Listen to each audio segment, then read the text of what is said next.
about.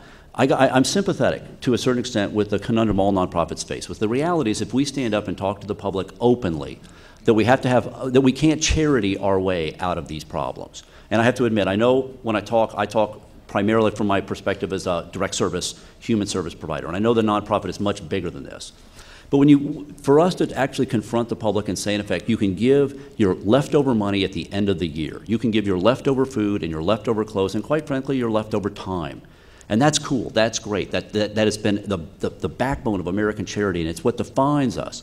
But that's not going to ever solve the problem. It's a great thing. It's what makes us, frankly, American. It's a great expression of who we are as a people. But it's never going to solve the problem. Individually, it's very difficult for nonprofits to confront the public with that reality. We're afraid that if we're that honest, they will give their money to someone else. And we're stuck in that trap. The Congress was designed to start to get a collective voice so that we wouldn't be taking the risk individually, that we'd be starting to stand together.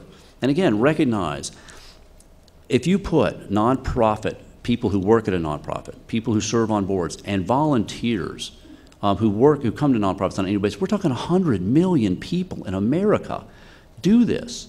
You know, this is a profoundly big thing. We are so far beyond the charities of the 1950s.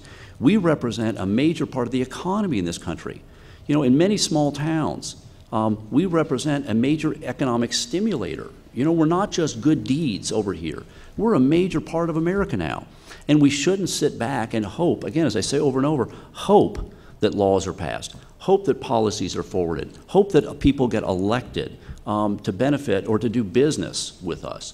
I don't want to sit idly by and watch government and business continue this arc in America. I think we have to be actively involved at every level.